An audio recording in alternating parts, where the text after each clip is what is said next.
യോഹന്നാൻ സുവിശേഷം 11-ാം അധ്യായത്തിന്റെ 25-26 വാക്യങ്ങൾ ഇപ്രകാരമാണ് വായിക്കുന്നത്. യേശു അവളോട്, ഞാൻ തന്നെ പുനരുത്ഥാനവും ജീവനുമാകുന്നു. എന്നിൽ വിശ്വസിക്കുന്നവർ മരിച്ചാലും ജീവിക്കും. ജീവിച്ചിരുന്ന് എന്നിൽ വിശ്വസിക്കുന്നവൻ ആരും ഒരു നാളും മരിക്കുകയില്ല. യേശുവിനെ നമുക്ക് വിശ്വസിക്കാൻ കഴിയുമോ എന്ന് ചോദിച്ചാൽ വിശ്വസിക്കാൻ കഴിയും. എന്നാൽ വിശ്വസിക്കേണ്ടതുപോലെ പലപ്പോഴും വിശ്വസിക്കാൻ കഴിയുന്നില്ല എന്നുള്ളതാണ് സത്യം. ഇവിടെ മാർത്തയോട് യേശു പറയുന്നതാണ് സന്ദർഭം. നിങ്ങൾ എന്നിൽ വിശ്വസിച്ചാൽ മരിച്ചാലും ജീവിക്കും. ജീവിച്ചിരുന്ന് എന്നിൽ വിശ്വസിക്കുന്നവൻ ഒരു നാളും മരിക്കുകയില്ല. മരണം എന്നത് ഒരു യാഥാർത്ഥ്യമാണ്. വിളിക്കാതെ നമ്മുടെ അരികിലേക്ക് ഏത് സമയത്തും വന്നെത്തുമെന്നുള്ള ആ യാഥാർത്ഥ്യത്തിന് അപ്പുറത്ത് ഒരു സത്യമുണ്ട് എന്നതാണ് നാം ചിന്തിക്കേണ്ടത്. ആ സത്യമാണ് ഒരു മനുഷ്യൻ മരിച്ചാലും ജീവിക്കും എന്നുള്ളത്. ആ സത്യമാണ് ഒരു മനുഷ്യൻ ജീവിച്ചിരുന്ന് യേശുവിൽ വിശ്വസിച്ചാൽ അവൻ മരിക്കുകയില്ല എന്നുള്ളത്. ആ സത്യത്തെ മറികടക്കാൻ ഒരു വ്യക്തിക്കോ ഒരു ശക്തിക്കോ ഇനി കഴിയുകയില്ല എന്ന് ഒരു ഉറപ്പോടുകൂടെ യേശുവിൽ മാത്രം വിശ്വസിക്കാൻ നമുക്ക് കഴിയട്ടെ. ഞാൻ തന്നെ പുനരുത്ഥാനവും ജീവനും ആണ് എന്ന് യേശു പറയുമ്പോൾ അത് തൻ്റെ ജീവിതത്തിൽ കൂടെ എന്താണ് ജീവനെന്നും എന്താണ് പുനരുത്ഥാനമെന്ന് വ്യക്തമാക്കി സ്പഷ്ടമായി തെളിയിച്ചു കൊടുത്തതിന് ശേഷമാണ് യേശു ഇഹലോകത്തിൽ നിന്ന് സ്വർഗാരോഹണം ചെയ്യുന്നത്. യേശുവിന്റെ ജീവിതത്തിൽ ഉടനീളം നിങ്ങൾ എടുത്തു നോക്കിയാലും പറഞ്ഞിട്ട് പോകുന്നവനല്ല, പറഞ്ഞത് പ്രവർത്തിച്ച് കാണിച്ചിട്ട് പോകുന്നവനാണ് യേശു.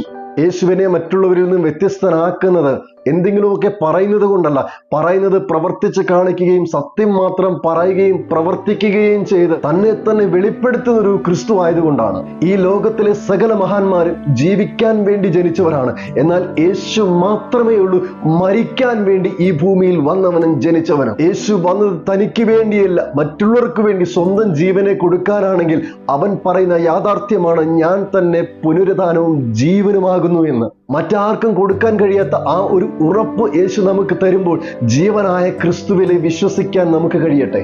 യേശു ഇത് മറിയോട് പറയുമ്പോൾ ഇത് അവർക്ക് ഉൾക്കൊള്ളാൻ കഴിയണമെന്ന് നിർബന്ധമില്ല. ഇത് പറഞ്ഞവൻ മരിച്ച് മൺമറഞ്ഞ് 3-ാം ദിവസം കല്ലറകളെ ഭേദിച്ച് പുറത്തു വന്ന് പുനരുത്ഥാനം എന്തെന്ന് കാണിച്ചു കൊടുത്തവനാണ്. കഴിഞ്ഞ വീഡിയോയിൽ ഞാൻ പറഞ്ഞതുപോലെ എന്തെങ്കിലും കേട്ടുള്ള അറിവിനപ്പുറത്ത് അനുഭവിക്കാൻ കഴിയുന്ന യാഥാർത്ഥ്യമായി ക്രിസ്തു നമ്മുടെ ജീവിതത്തിൽ വെളിപ്പെട്ട് നിൽക്കുമ്പോൾ അവനെ അവിശ്വസിക്കരുത്. നിങ്ങൾ മരിച്ചാലും ജീവിക്കും, ജീവനോടെ ഇരുന്ന് എന്നിൽ വിശ്വസിച്ചാൽ നിങ്ങൾ മരിക്കുകയില്ല എന്നൊരു യാഥാർത്ഥ്യം യേശു വിളിച്ചു പറയുമ്പോൾ, ഇതൊരു സത്യമായി മാറുമ്പോൾ മരണത്തിനു പോലും തോൽപ്പിക്കാൻ കഴിയാത്ത വിശ്വാസത്തിന് ഉടമകളായി മാറാൻ നമുക്ക് കഴിയട്ടെ. മരണത്തെയും പാതാളത്തെയും ജയിച്ച ക്രിസ്തുവാണ് ഈ വാക്ക് തരുന്നത്, നിങ്ങൾ മരിക്കുകയില്ല. പഴയ നിയമത്തിൽ കാണുന്നത് നമ്മുടെ ജീവൻ അടങ്ങിയിരിക്കുന്നത് രക്തത്തിലാണ് എന്നുള്ളതാണ്. ഇഹലോകത്തെ വിട്ട് വിൺമയമാകുന്ന ശരീരം നാം ധരിച്ചു കഴിയുമ്പോൾ ആ സ്വർഗീയ ശരീരത്തിൽ രക്തമില്ല. ആ രക്തമില്ലാത്തത് കൊണ്ട് തന്നെ വികാരമില്ല, വിചാരമില്ല. ബന്ധങ്ങളെ നമുക്ക് തിരിച്ചറിയാൻ കഴിയുമെങ്കിലും ബന്ധങ്ങളെ കുറിച്ചുള്ള ആവലാതികളില്ല. അപ്പോൾ ആ സ്വർഗീയ ശരീരത്തിലെ ജീവൻ പകരുന്നത് എന്താണ് എന്ന ചോദ്യത്തിന് ഉത്തരം നമുക്ക് ലഭിക്കുന്നത് അത് ക്രിസ്തുവാണ് എന്നുള്ളതാണ്. ക്രിസ്തുവാണ് നിത്യജീവൻ. അതാണ് ഇവിടെ എഴുതി ചേർത്തിരിക്കുന്നത്. ക്രിസ്തുവിൽ വിശ്വസിക്കുന്നവൻ മരിച്ചാലും ജീവിക്കും. യേശു തന്നെ പറയുന്നു, ഞാൻ തന്നെ വഴിയും സത്യവും ജീവനുമാകുന്നുവെന്ന്. ഇവിടെ പറയുന്നു അവൻ തന്നെ ജീവനും പുനരുത്ഥാനവുമാകുന്നുവെന്ന്.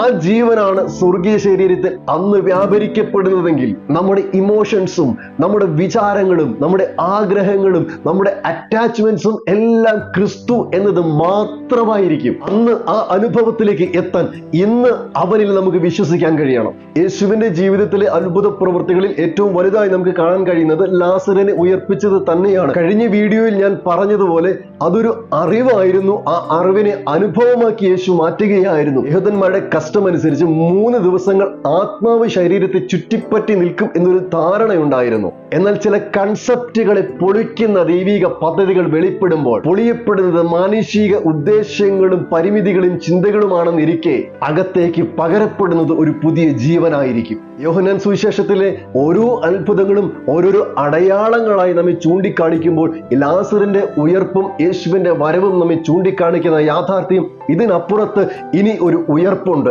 ആ ഉയർപ്പിന്റെ ഭാഗവാക്കുകളാകാൻ നമുക്ക് കഴിയണമെന്ന് വാസ്തവമായി യേശു നമ്മെ ഇതിലൂടെ ഓർമ്മപ്പെടുത്തുമ്പോൾ ഇന്ന് യേശുവിൽ വിശ്വസിച്ചാൽ അന്ന് നാം ജീവിക്കും. ലാസറിന്റെ ജീവിതത്തിൽ അന്ന് മഹത്വം വെളിപ്പെട്ടതുപോലെ ഇനി ഒരിക്കൽ അധികം താമസം വിന ഒരു മഹത്വം എൻ്റെ മേൽ വെളിപ്പെടും. ആ മഹത്വീകരണം എന്നിൽ നടക്കുമ്പോൾ സ്വർഗീയ രൂപിയായി ഞാൻ മാറുമ്പോൾ എൻ്റെ പ്രാണപ്രിയനെ മുഖാമുഖം കണ്ട് ആനന്ദിക്കുന്ന ആ അനുഭവത്തിലേക്ക് ഇനി അധികം സമയം വൈകുകയില്ല എന്നൊരു ഉറപ്പ് ഇന്ന് പ്രാപിക്കാൻ എനിക്കും നിങ്ങൾക്കും ഒരുപോലെ കഴിയട്ടെ. ആ വിൺമയമാകുന്ന ശരീരത്തിൽ ജീവനായ ക്രിസ്തു വെളിപ്പെടാനായി ഇന്ന് ക്രിസ്തുവിൽ വിശ്വസിക്കാൻ, അവനിൽ ആശ്രയിപ്പാൻ, അവനിൽ ആനന്ദിപ്പാൻ, ഈ സത്യത്തിൽ മുറുകെ പിടിക്കാൻ നമുക്ക് കഴിയുമാറാകട്ടെ.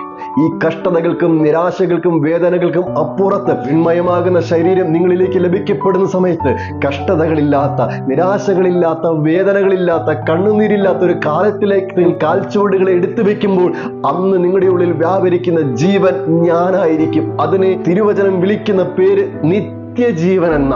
ആ നിത്യജീവന്റെ ഉടമകളാകാൻ, അവകാശികളാകാൻ, ആ മഹത്വം, സ്വർഗീയ തേജസ് എന്റെ മേൽ ഇറങ്ങി ക്രിസ്തുവിനോടുകൂടെ യുഗായുഗം വാഴുന്ന അനുഭവത്തിലേക്ക് മാറാൻ ഇന്ന് യേശുവിൽ ഉറപ്പോടെ ആഴത്തിൽ വിശ്വസിക്കാൻ നമുക്ക് കഴിയട്ടെ. ഇന്നത്തെ വിശ്വാസം നാളത്തെ നിത്യജീവനായി നമ്മളിൽ വെളിപ്പെടാൻ ദൈവം നമ്മെ സഹായിക്കട്ടെ.